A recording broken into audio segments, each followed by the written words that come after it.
Hello and welcome to another episode of Page Burners. We're working our way through the Malazan books in publication order.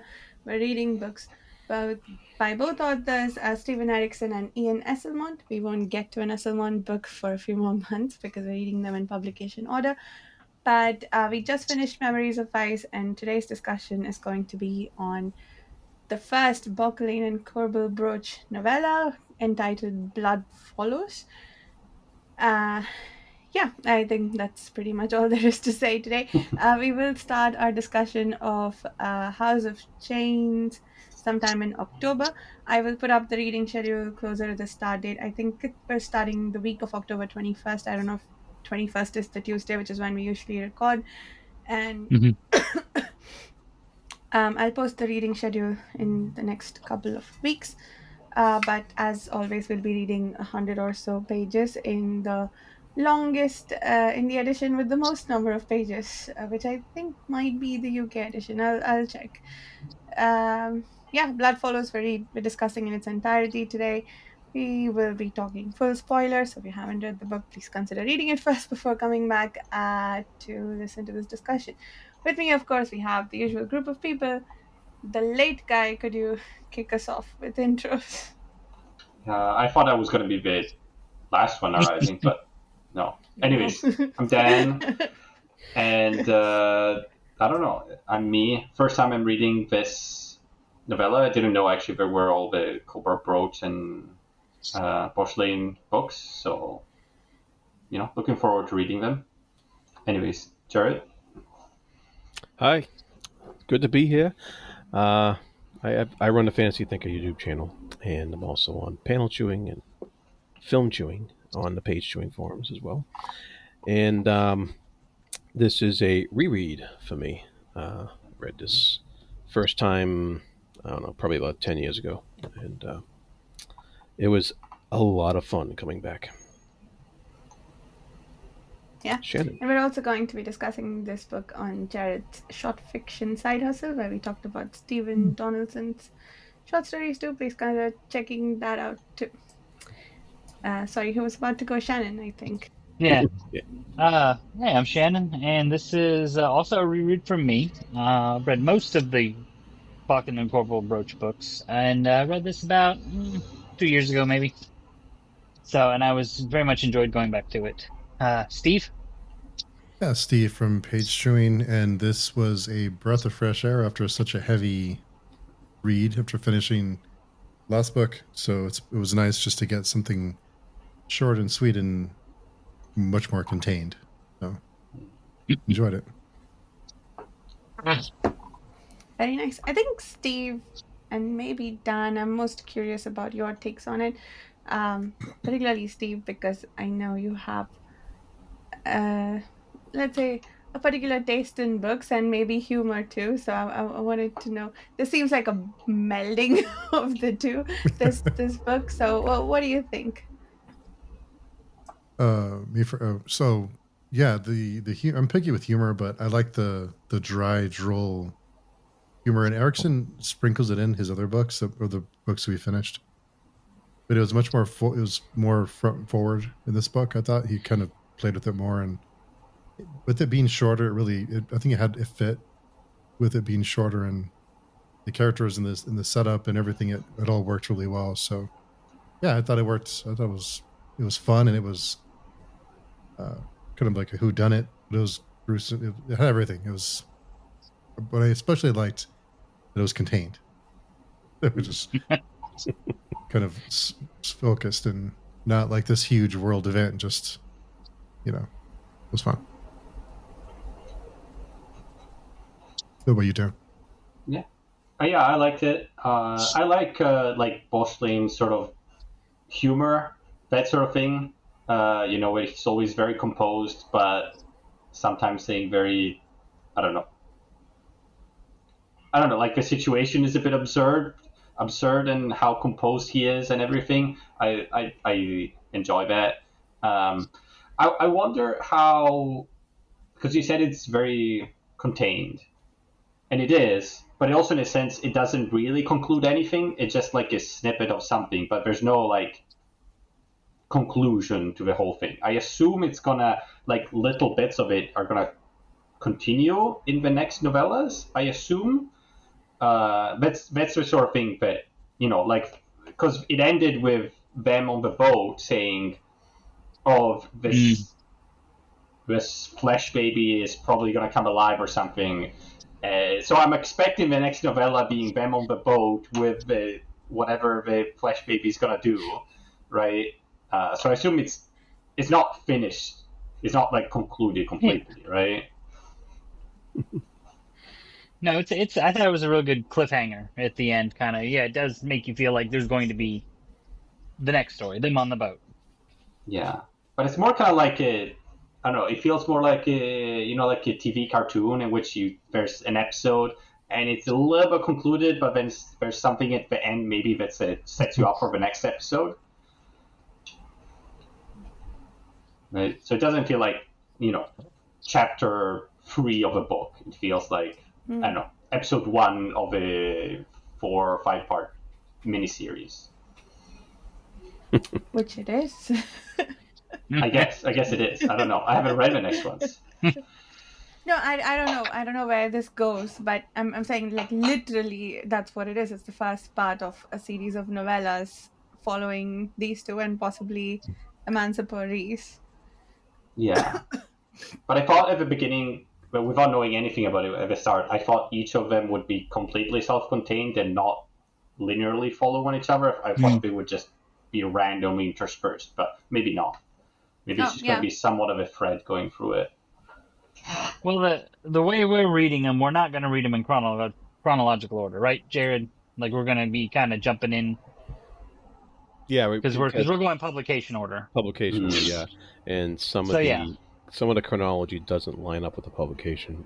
He wrote he wrote some of the stories that lead from one story to another later than he wrote other stories that are more separate.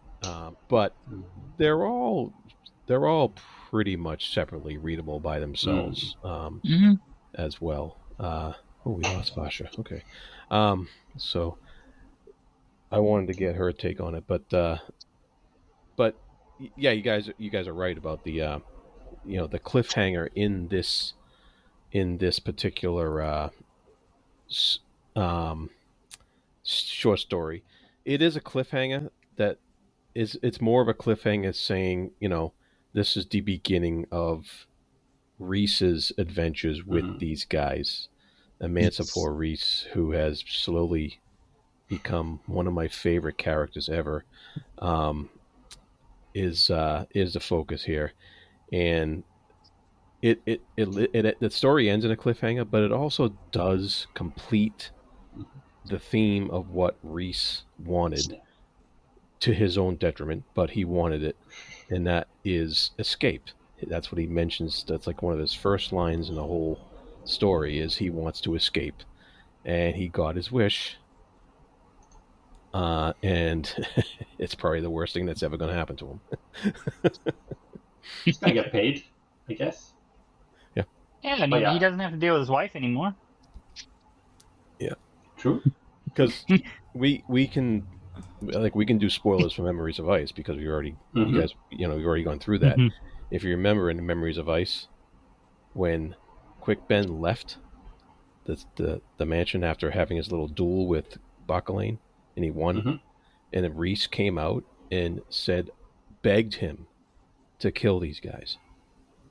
Yeah. Please, what are you doing? You don't know what you're doing.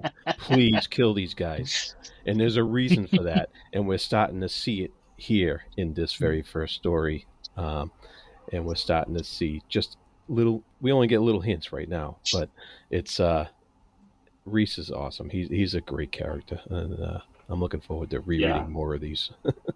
I enjoy him too. I love the butler character that has to go along with whatever their master's weird obsessions are. It's always fun.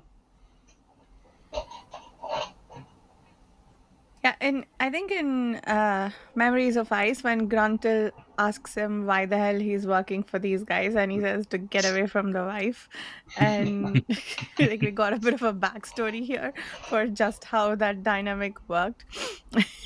and, and I loved his suspicions about whether the children are his, whether the information that the guy got it's from him or the wife. And he's telling himself all these stories about, oh, he dotes on the kid, that's why he's so eager about whether she went to the alchemist. Yeah.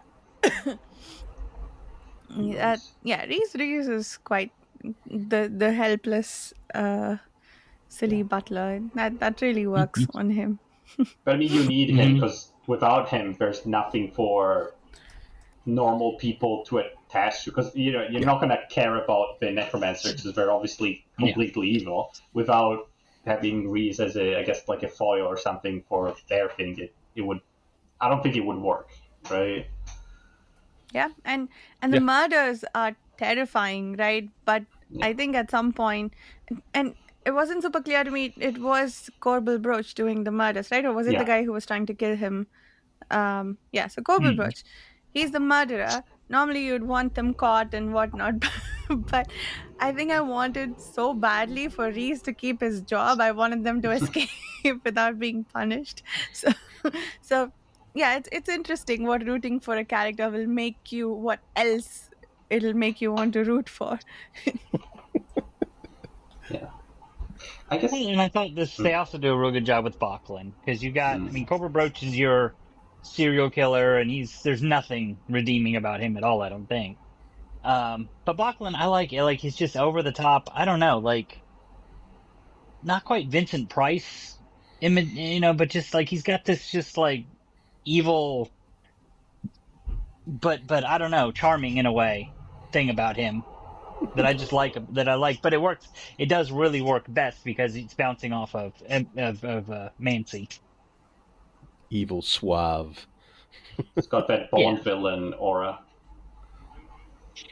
Do you guys imagine them with British accents? Because I kind of do. Maybe because of the way they spoke in Memories of Ice more than in this. But yeah, they have like solid British accents.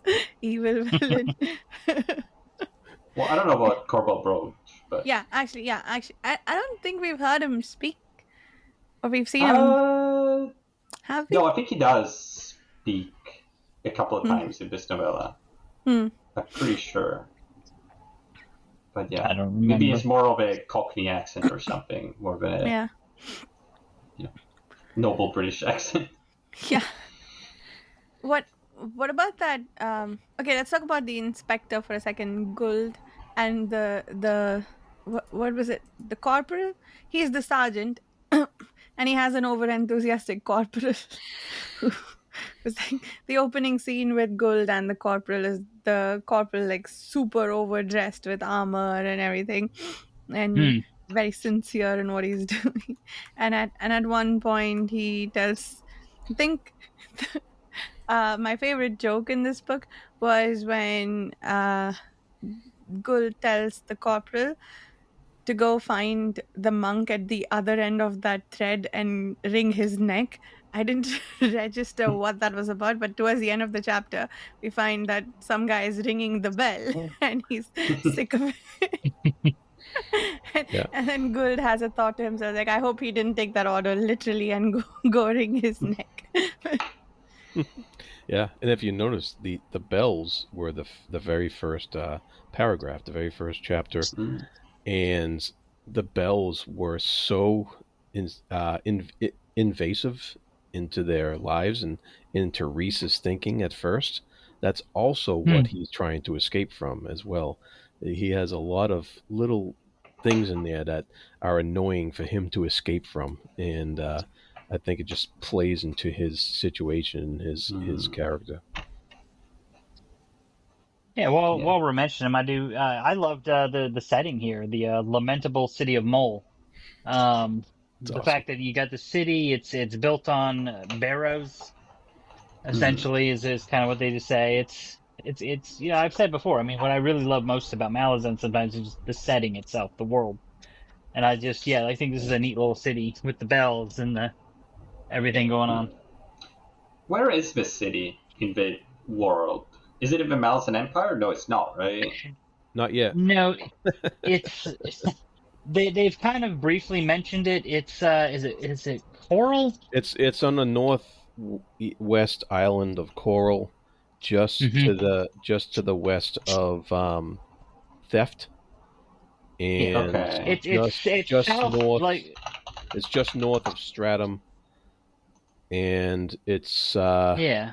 like south. If you look at Malaz City, it's just south of it and a little to the east. Southeast of it. And it's another continent that the Malazans are trying to take over. Mm-hmm. And when we'll read more about them in future books and stuff. But this is one of their fronts, in addition to Genebacus and Seven Cities. Yeah. And then this city, it's kind of like on the other side of, not completely the continent, but like that section of the continent. So it's a little ways away from where the Malazans are. Yeah, and they do briefly mention in this story the invasion of Fist. What's his name? Yeah, Greymane. They mentioned Greymane. Greymane. Yeah, Mm-hmm. which is very interesting considering what happens later with him. But also, I will say, I think there's some things in here that, because I like, he calls them Malazans, and he like, it's clear that they don't really know the Malazan Empire and what's going on. Like, it's just kind of, this town doesn't. Yeah, there's a war going on over there somewhere. Mm-hmm.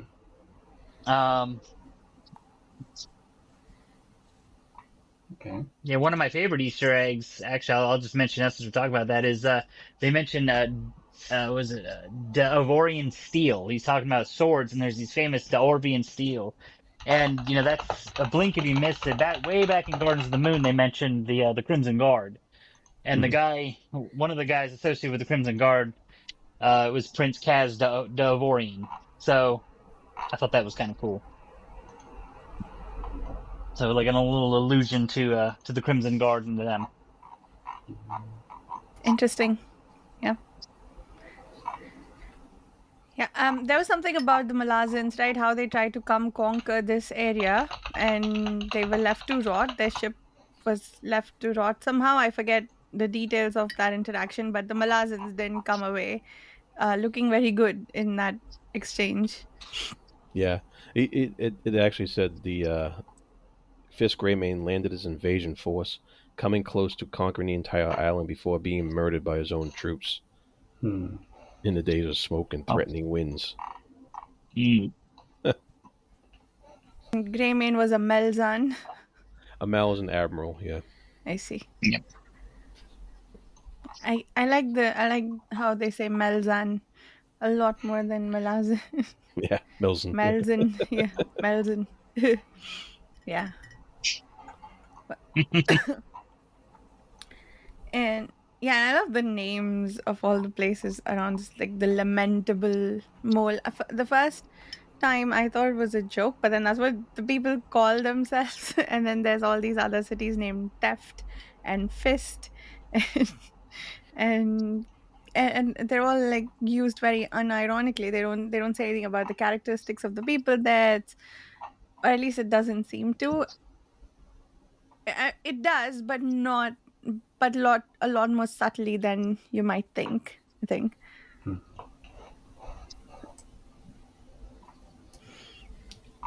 Like mole is lamentable because of the many barrows underneath, which is great for a necromancer, I guess. Yeah. I will say, I'm overall way positive on the story. My only actual complaint about this story is I will say it's a little hitting some of the same beats as Memories of Ice with these two, because it's like Cobra Brooch is being a serial killer, and Bacolaine is doing his things while Brooch is killing people. Do you think? I don't. Do you think this book relies a little heavily, maybe, on the readers not having read Cobra Brooch? Which is strange, because I think the biggest readership might come from the readers of Memories of Ice, because I'm pretty sure we find out in Memories of Ice that Kobold Brooch is a eunuch. So as soon as they have that little ambiguity about, oh, it's female, A but woman, maybe not a it's male. man. Yeah. You think of Kobold Brooch. Like I think it was clear even before that because we know that these guys are in the city, and but we know what that is telling us. And then the other thing is, like you said, it's almost not it's almost exactly what happens, like the main thread that happens with them with the serial killing. So I do I think wonder it if it, actually. yeah. I think it relies on people having read Memories of Ice, because like we're watching Emancipor Reese kind of like in his journey, and he's, oh, these people need a butler, and we already know, oh, these two are trouble, and then we're already seeing somebody's getting killed, and there's these breadcrumbs being dropped at it, right at the very beginning that it's a brooch. So I think that's the point. I think we know that, that's not a mystery to us, the reader. Mm, We know that he's the killer. We know that they're part of it. But we're watching Reese, and we also know that he's going to end up being tied to him, and like Jared pointed out, begging somebody to kill them because they're so awful. So it's, I don't know, it's almost a tragedy in that we're watching them, or watching him get entwined with them. yeah. Do you think it would have been interesting, though, like, let's say you read this book, these books, the novellas, before the third Malazan, and you're like, you don't know who they are, and you're like, oh, I wonder who it could be. Like, you're discovering more of it, and then when you get to the third book, you're like, oh, I recognize these guys. Let's see what they get up to with the other characters. That's actually how my brother read them, and he read these first before he started the main series, and he loved the stories on their own. Was he surprised when they showed up in the main books? Not really, because I told him that they will be there at some point. He didn't know exactly when or what have you, but he knew they were coming. Yeah, I can see it both ways. I mean, in this case, the most interesting part, since we already know who they are, is knowing the backstory of Emancipor Reese. If you're reading it for the first time, then the more interesting part is probably knowing about Kobold Brooch and Bacolaine, right? Yeah, that, and I think the murder mystery actually becomes a mystery at that point. Yeah. Yeah. Because we knew it was not a mystery for us. Like, we know who the characters of this book are. So. Yes, Carl Brooch is here. Yes. I would rather be the other guy, not Kobold. Kobold Brooch and Bacolaine. Carlane. Corlane. Carlane. Coraline. I don't know. I don't want to be Kobold Brooch, though. No, Kobold Brooch is awful. But he looks like he's having fun, though. He's always giggling, right? Well, he's having a blast. Yeah. Yeah. Yeah. Nobody else is, but he is. Yeah. Maybe it is fun, then. Reminds me a little bit of Shadow Throne with all his constant giggling. Maybe something about being evil. Yeah. It's so interesting how the way the story is told makes you take them less seriously than the terrifying serial killers and necromancers that they are. Right? It's just, there's something that adds a layer that's like, it's okay, you don't have to think about that too much. It's fine. It's funny. Let's think about how funny this is instead. Yeah. Yeah, it's a choice to not make it as heavy, I guess, right? It's funny that the as charming as I'm going to jump scare my way into this conversation to say that, first of all, I loved this novella, and it's been kind of painful having to hold back from reading the others, because after I finished Blood Follows, I really wanted to read it. I'm Carl, by the way, if there's a first-time listener, arriving very late to the game. And I don't know if you guys, hopefully you haven't talked about this yet, but the thing I want to talk about the most is whatever the hell is going on with Emancipor Reese's wife and kids. I thought that was I have thoughts, but was very interesting. Yeah, we briefly mentioned it, so elaborate. Well, I guess before that, that's the first time you're reading, right? Or have you read this before? Okay. No, I've never read these before. I have no idea. I assume awesome. at some point we'll get a definitive answer about what's going on. But my initial thought is they're shades. They're dead. They're all ghosts. But I don't know. Who, the wife and kids? Yeah. Really? Really? Because you never see them. No, you see them. Yeah, we had... He no, talks you hear them. He talks to them. You hear them. You do not see them. And then Bacolaine distinctly is like, I cannot see them in your head. Oh, that's a good point. I did read that, Which makes but me then think I just actually they ignored it. maybe don't even exist, and they're just in his head. But I don't know. I mean, it is very distinct that we never get a description for any of them. They do not appear. They are like, I mean, it's actually very clever because the wife is introduced as the kind of classic nagging wife trope, where she's off screen yelling at Emancipor Reese, berating him, being terrible to him, and he's just kind of like, yes, honey. And then we're suddenly, with the conversation with Bacolaine asked to question, why have we not seen her before? Why has she never appeared? It's not just some sexist trope. There's something else going on here. I just don't know what. But considering the city is full of shades, I figured that might be the answer. It's very interesting. I did not pick up on that, but I think you're right. There is something going on because Bacolaine does say that, and it is weird, isn't it? But didn't she get Very stuff weird. from the alchemists? Anyone else have any mysteries or lingering mysteries I guess Carl that can't hear they you. latched onto? You can't hear Jared? I can No. hear him. No, This I'm happened last guessing time, Carl too. can't hear Jared. Can you? Oh, son of a bitch. Not again. Okay. Again. What was your question, Jared? Yeah, okay. Because that was twice poor Jared was speaking and Carl spoke too. I was like, That's okay, that other crazy. thing I don't know what it is. I just thought he was being rude. What? If you guys ever ask me questions and I'm not actively responding, it's probably because I can't hear you. Although that's never happened with anyone except Jared, so I don't know. That's so strange. How about now? What's your problem with Yeah, Jared, I can man? hear you. Yeah. That fixed it before too. I don't know what's going That's on. weird. This is the only. I don't know. I can't All right. explain it. Well, I mean, the question I had was, did she not have interaction with the alchemists? I think we heard about that interaction from No, one of those guys who she makes nagged fun of him him. about going.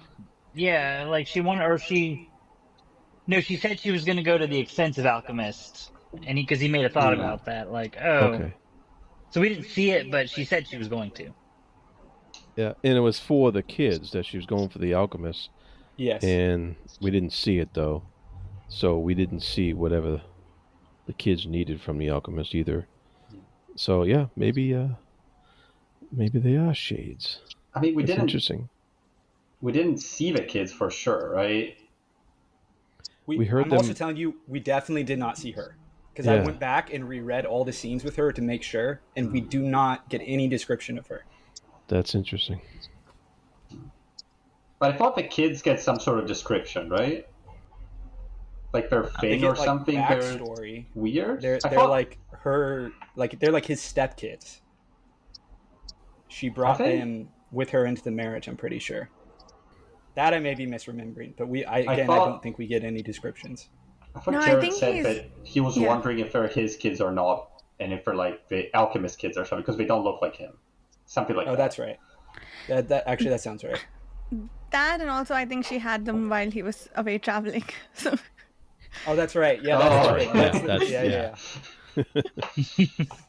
There you go. and he also is suspicious suspicious without really voicing his suspicion that she might be cheating on him now, because the guy Krieg or whatever his name is, he asks Reese how her visit to the alchemist went, and he's like, I don't remember mentioning it to him, so maybe she did. It's a But fair point. yeah, so if they are shades, that could also potentially explain all of those. I think I kind of like that. I kind of want that head canon, even if it's not true. Really bleak tinfoil theory here. What if he came back, found the children? She was like, "These are our children." He was like, "I don't believe you." He lost his shit, killed them, and has been psychotically believing they exist since then. Would be very gothic, very dark. But Maybe. that's just my crazy tinfoil hat theory about it. This is all to explain Bacolaine saying, I can't see them in your head. I mean, that's weird though, Yes. isn't it? It is. That's what set me off. But then Yeah. it is very distinct that we never physically see them on screen, so to speak. Yeah, I think even in the opening scene, she's yelling at him from another room. I don't think she's in Correct, the room yeah. with him. Yep. Interesting. Very What are suspicious. other possible explanations of what Bacolaine said?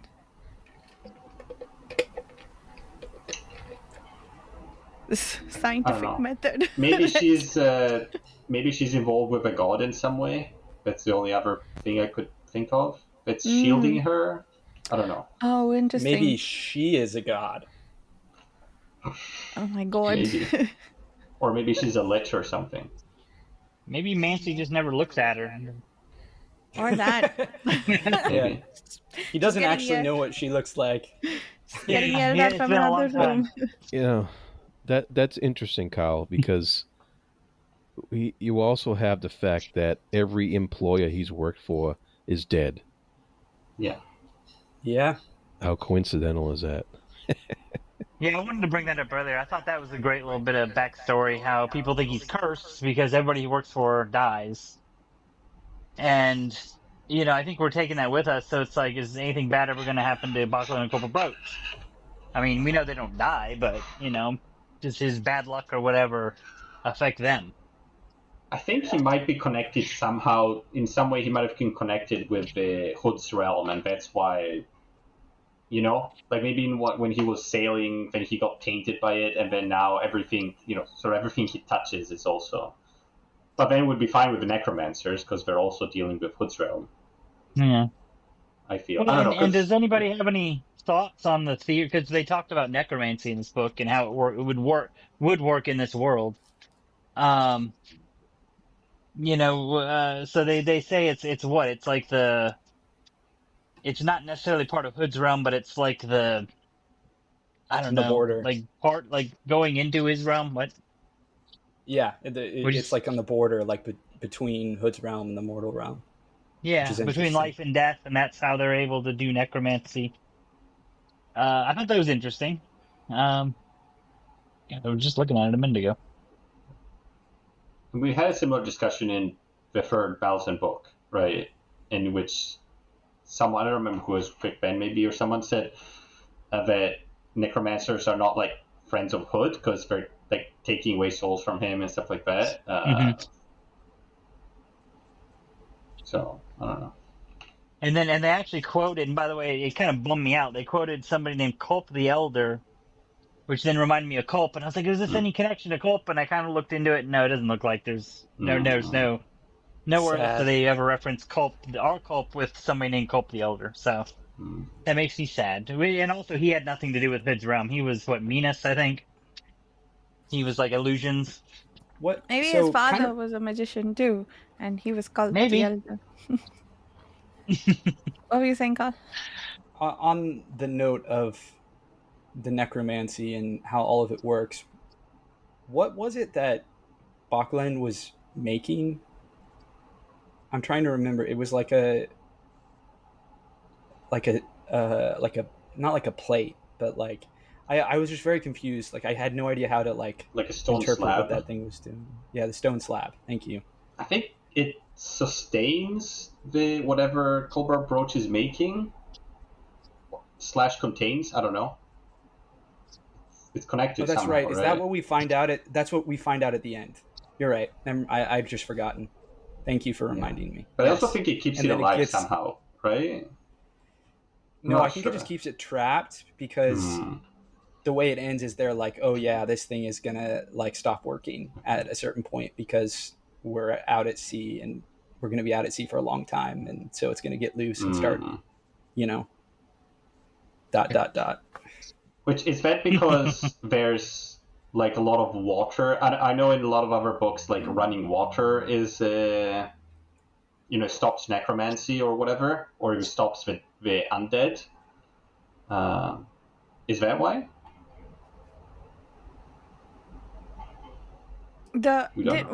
I'm trying to remember if Malazan has any like water stuff for.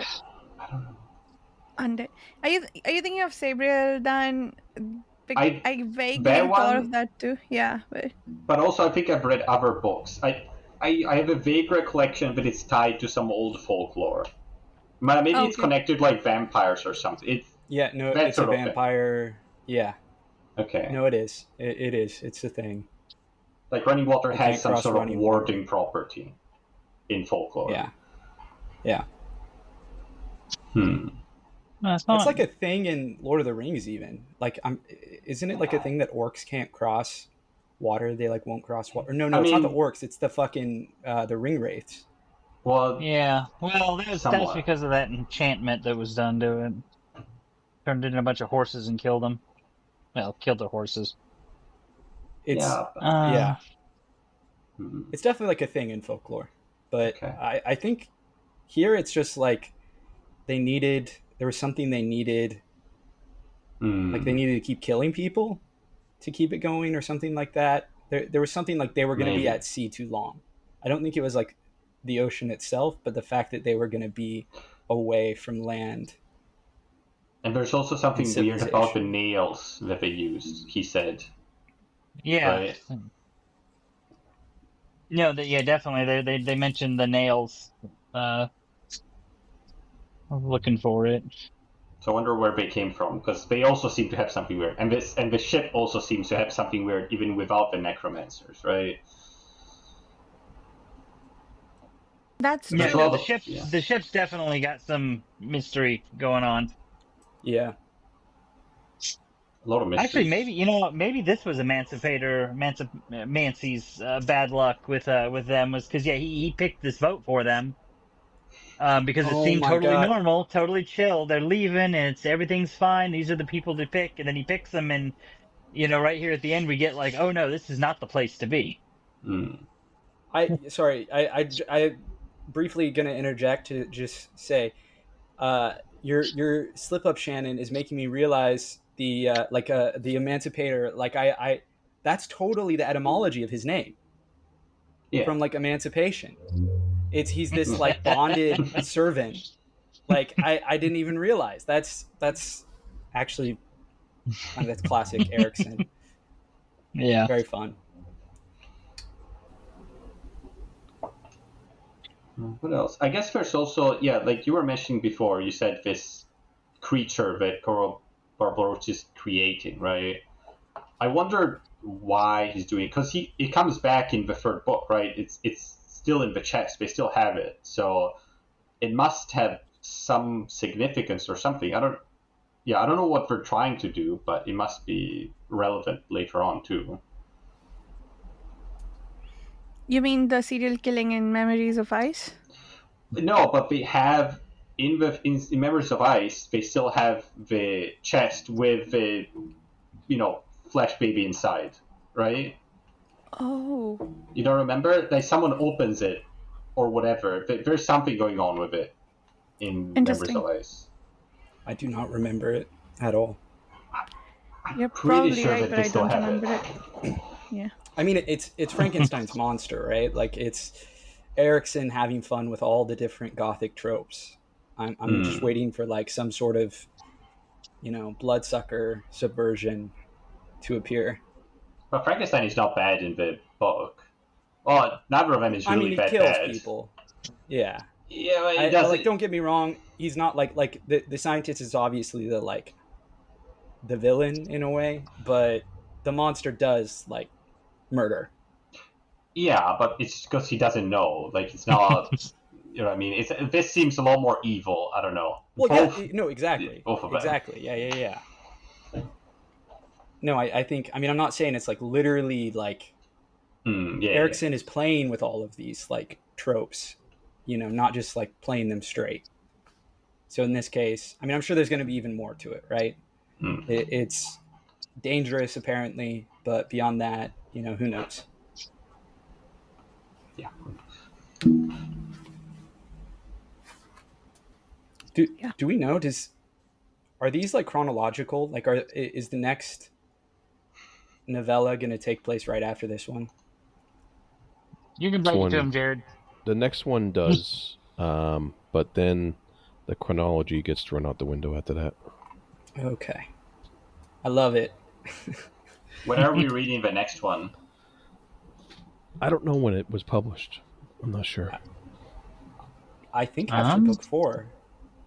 House of Chains. See, I can look it up real quick. I put a topic on page chewing. If it's not after House of Chains, I'm going to be very, very sad because I enjoyed this very, very much.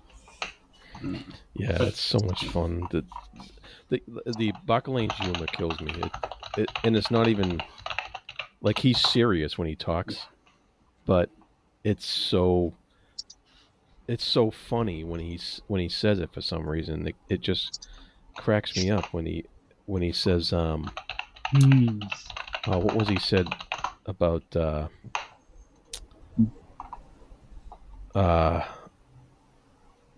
when he says like he tells a mansport about Cobra Brooch.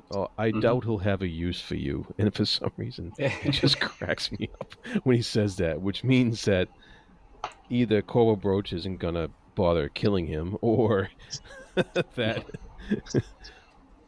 Cobra Brooch just takes care of himself. You don't have to worry about him. It has such double meaning every time Bacolaine says something.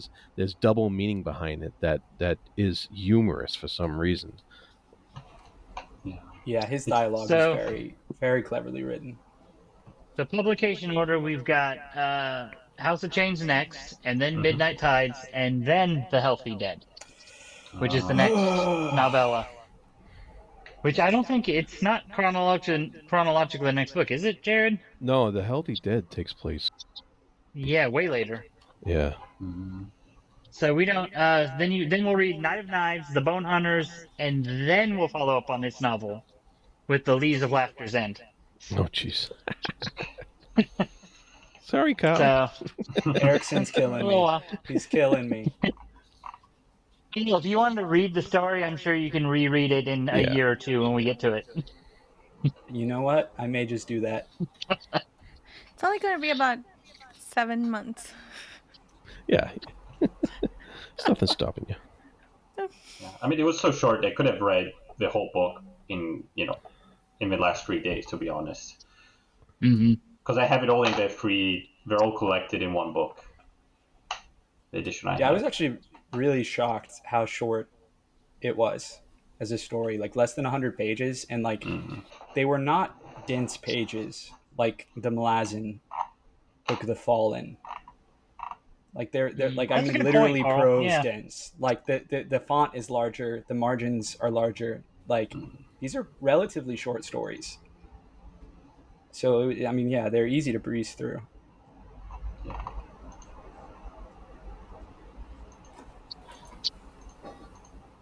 Yeah, I would guess about a 40,000 page word count. Anyone have thoughts about the goddesses and gods we see a little more of here? Like I personally thought that was really interesting. The sisters, is that right? And the lady, Poliel and Elfin, Plague or whatever. Poliel, and Yeah. Of course, Hood is mentioned quite a bit. Yeah, I like that we see another mortal sword. So I guess it's confirmed that there's that was cool. other ones for other gods, right? Which is interesting. So maybe other, all these roles seems to be. There's probably multiple of them, of the ones we saw for the great swords. Yeah. I also like how hilarious he was after like the entire serious business with the grey swords and then grunted and maybe talk a little bit. All the mortal swords were these heavy characters, and then like this clown comes along swearing an oath that he'll kill Corbel Brooch. And I guess I hope we'll see him again. He was pretty funny. Whose mortal sword was he? The plague goddess, or was it the queen of wasn't the queen of James, was it? Was it Direk? Oh yeah, The Worm of I Autumn? think yeah, I think he The was. Worm of Autumn. What's the Worm of Autumn? We hear about Direk a lot, but we Yeah, don't really it's Direk. see him. And he comes up and I'll stop. What Yeah. does it? What does it do? Just one of the gods. Okay. You, I don't you know. wanna talk Well, about a real clown, someone who's hysterical, was the like bounty hunter or monster hunter, the guy who had like sworn an oath to kill Bacolaine and Corbel Brooch, showed up and was just dispatched like no trouble. And he continues to go after them. That he's been doing this for years, and Bacolaine and Corbel Brooch just don't kill him. He's like so beneath their purview that like they just don't care. And I just thought that was hysterical to get this Van Helsing guy just like he's a joke. Yeah, it's pretty funny. It's very, again, sitcom like to be, because he's gonna come back, right? So these recurring characters. I can't wait. I actually hope that in the end he's the one. Yeah, the moral sword of the sisters. I hope the bounty hunter guy actually kills them. Like that would be hysterical if after like 1,000 tries he gets like a lucky shot off or something. Yeah, but it's like, gonna be like he sets off an explosion that like blows them up. Or something. I think it's gonna be completely unrelated. Like it's gonna be in one of the books, and they're doing a whole thing, and like some fight with Quick Ben and all this sort of thing, and then they suddenly get randomly killed by him. I think it's very possible that they never die. We'll see. Yeah. Also, these two, it just feels like it might be an Erikson thing to just tease them getting killed and letting them survive. Come what may. And then the other guy's Stek, the guy with the crossbow. Stet. That's what I'm talking about. Tolgard and Stek. Is that the only ones we get introduced to? I think so. It's interesting that Tolgard, they actually left because they saw his sudden gift of power, thought it was quite formidable, and so they, that's something they don't want to contend with. I think that I found that very interesting. But then he didn't bless his horse. I liked that. I was like, oh man. Poor horse. Poor horse. And then the horse dies, right? Or something bad happens to it. Yeah, for sure. That's how they take him down, as they attack the horse. Yeah. Yeah. I do appreciate that Bacolaine is like, is clever. Like he's actually very smart, and he like wins that not just through like brute force, but by outwitting everyone. And then when he comes up against he's like, this is going to be too much of a problem, he leaves. Like it makes him weirdly likable, even though he's like pure evil. Well, before you got here, Carl, I was saying that I love Bacolaine. I think he's very charming and very evil. There is something about a very competent, genteel person that even when, you know, they're just the scum of the earth, you kind of like them. True. I mean, he doesn't do anything. I guess he helps Corporal Broach, but he doesn't do the killing himself, right? So I mean, I'm sure No. he's done some nasty stuff. I'm sure but he's yeah, done. yeah. We don't see it, I guess. He likes to summon demons, right? That's his thing, or at least one of his things. Yeah, Yes, he's more of that's a right. demonologist. Yeah. Has anyone here seen or read Full Metal Alchemist? Yeah. A little bit of it. Long time ago. Corporal Broach, I imagine as gluttony. That's basically the vibe in my head. This like bald little baby man who is just both scary and kind of pitiful. I was thinking one of the guys from Berserk. There's a bold, tiny, sort of darkness god. That's how I imagine him. Wait, is It's from Bacolaine Berserk. I'm sure bald it's too? really messed up. I No, know he has hair. No. Corporal Broach is bald. Okay, yeah. Yeah, Corporal. I don't know if I Bacolaine, if he's described as having a widow's peak, but I imagine him with a widow's peak, like a very Yeah. strong widow's peak. Yes, absolutely. Or Yeah, I'm I sure think they have. I was going to tell Carl. Yeah, he's got this strong like Vincent Price vibe to me. Like that's how I kind of envision him. Oh, exactly. No, that's exactly. He's Vincent Price, 100%. I wouldn't even be surprised if Erikson was, inspired by Vincent Price, because he has it like the way he speaks, like he feels straight out of one of those Hammer films. Mm-hmm. I was thinking they Next also have time we talk very to Erikson, Harkonnen vibes from the Dune movie, right? Very pale, very. Oh, yeah. You know. Oh, We're talking about Corporal Broach, Yeah. right? Yeah. Oh yeah. He could easily be one of the Harkonnens. And one of them is bald and pale. Yeah. One of them is large too, right? Corporal Broach is large. Yeah. Yes. It's like fat. I do believe so. Yeah. Yeah. It's like a ball, round. He is described as being fat. So, Harkonnen makes sense. I think Bacalaine's tall too. Yep. Yeah. Tall and skinny. Yeah. Laurel and Hardy too. I thought it was very one of the things that you said earlier, Kyle, interested me, because Bacalaine then later on, right before they're ready to leave, he says, "Mr. Reese, allow me to treat you for this unfortunate illness of yours." And it's he says, "My past efforts in dissection and vivisection have determined the cause of the malady to be found in all places, the inside of your ears." And I wonder if that ties into the consistent ringing of the bells all the time. And if you're right about his sense of madness and him hearing his wife screaming at him and hearing the hairless rats of kids that he has upstairs in the attic, and I wonder if the malady is that Emancipor was a little mad himself.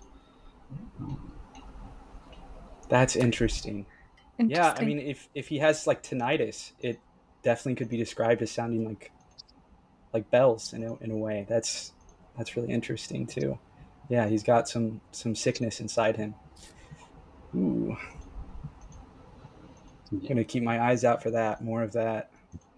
I will say, if we do get some reveal that he's like committed some atrocious crime, I'm gonna be sad, because Emancipor Reese is very likable in a classic downtrodden Steven Erikson protagonist way. Yeah, well, you get the beginnings of his sort of hatred for his employers right away. At the end of the story, he's like, when they ask him, how long you anticipate the journey and he says to himself, "Forever, you bastard," but then he tells him months, so he's already has this little bit, level of hate for these guys, but he's also he also, he has this job, and he it's good. Well, you'll see. I can't say anything else, but it's an interesting journey, to say the least. I do suspect that his story will not end happily one way or another. Well, and Bacolaine tells him how he's going to die in this book. That's right. He says you're going to die laughing. When I read that, I kind of thought about it. I was like, yeah, that sounds about right. Like, if he's getting hooked up with these two, and just with his personality, at some point he's going to die laughing. Yeah. And there is one point where he just starts crazy laughing, right? In response to something.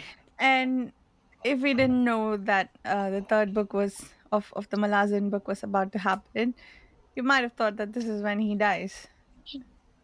Well, you're right, Vasha. That crazy laughing is at the very, very end, right after he tells him that, and it's when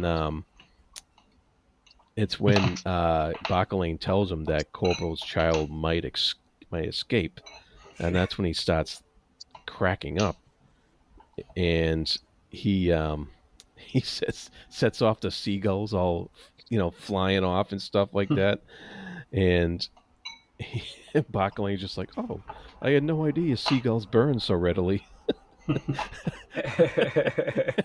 Because it's and he's like, "I do hope you succeed in restraining your odd mirth." It's very. This is reminding me. It's very clever characterization to have a eunuch have this obsession with creation, with his child. Like that's a very gothic, interesting idea. It is interesting. Yeah, I think it is. I thought they allude to it or something. I don't know. I remember thinking about it too at some point when they were discussing something. Maybe the corporal and the mage, I think. I don't know. Something like that. About what? The creation? Yeah, something about like stolen, right? The eunuch wanted to make a baby. No. Sorry, there was like because they said something about it's a riddle because it's what was it? They said the dog smelled a woman or something, but also they had information that it was a man or something like that. Like the riddle was like, it's both a man and a woman, in a sense. Yeah, that's the solution to the puzzle. That when it turns out that Corbel Brooch is a eunuch.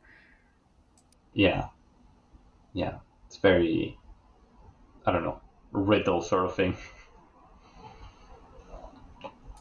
Yeah, but we knew that he was a eunuch from Memories of Ice, so we kind of knew who it was, and also we knew it through other ways. But right.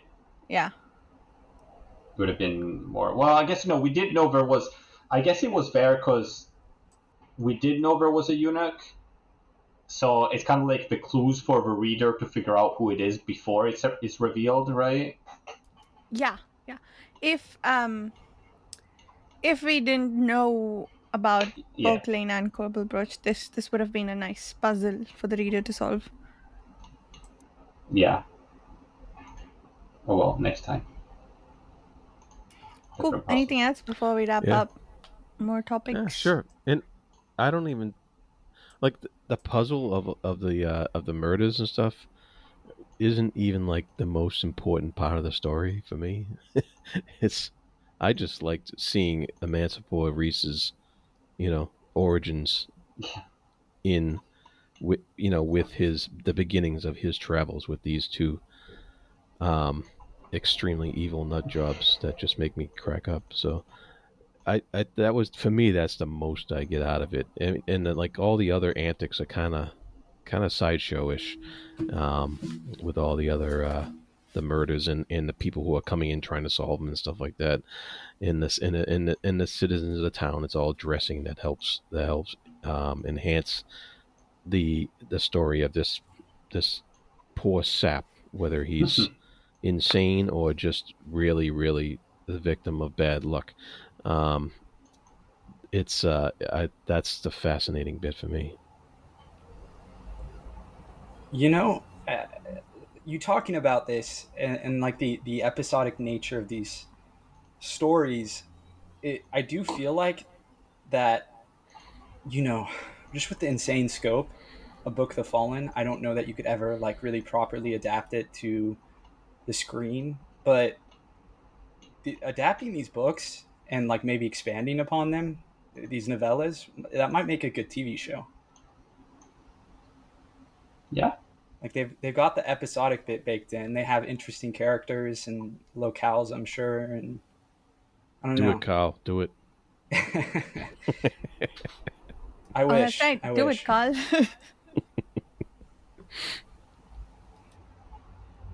What we've heard from Jared what his favorite part of this is. What is everyone else's favorite part of this novella?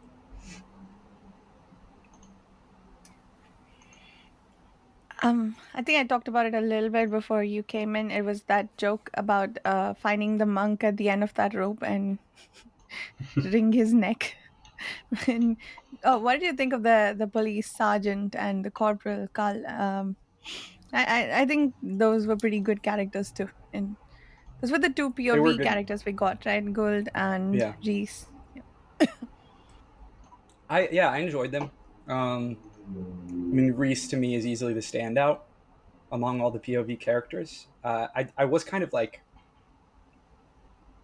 I would read more stories about like this, you know, City Watch sergeant and the like weird mage up in his little tower playing his little political games. Those are both tropes that I do enjoy. And Erikson has such a fun way of, you know, subverting and reconstructing tropes that I definitely would be interested in seeing more of them. But I suspect that may be all for now. Yeah, it's unlikely we'll return to this city, right? Especially because of the serial killing they did before they ran, and Gold figured out who it was. And what about you, Dan? What's your favorite bit?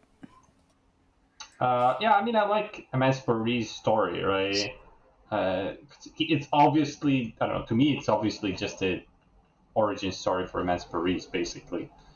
Because the mystery, there's no mystery, really. The characters of Coral Brooch and Bacolaine, we already know them. They don't do anything different than what we expect them to do, right? The interesting part is just like where Reese comes from. And now that Carl mentioned all those mysteries, I'm like, okay, yeah, that's also very interesting.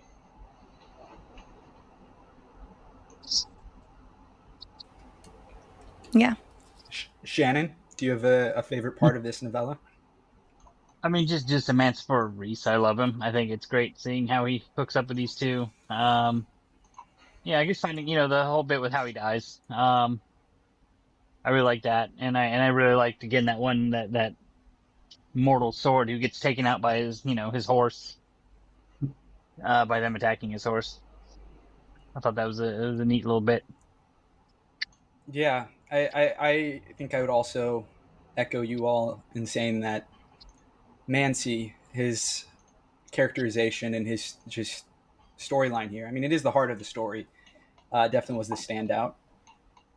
But I am gonna give a little tip of the hat to Erikson for the way he changed his voice in this story. It reads, the prose reads distinctly differently than most of the Book of the Fallen. I mean, the sense of humor I don't think is unusual to find in the Book of the Fallen, but like his actual like verbiage and the way he structures sentences, like there's a much more gothic tone to it. The language is much more colorful. You know, he was stacking more adjectives, more descriptors on top of the, you know, all the nouns, and really digging deep into these sensory details that added a flair of color and melodrama to the story, and definitely gave it a different tone than at least the 3 books we have read so far. Interesting, because to me, I was thinking more like the sort of detective noir sort of story. That's the vibe I was getting more than gothic, especially with I the think sergeant, so. right? My response to that would be that the noir tradition comes out of the gothic tradition. That if you were to trace it, it went that kind of Victorian gothic storytelling, which then inspired noir, which then went on. They've kind of, there's been an interplay there.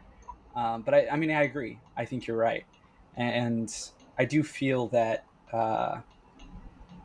The detective, and the sense of like everything's corrupt and there's no fixing the system and everything's kind of bleak, that felt very noir.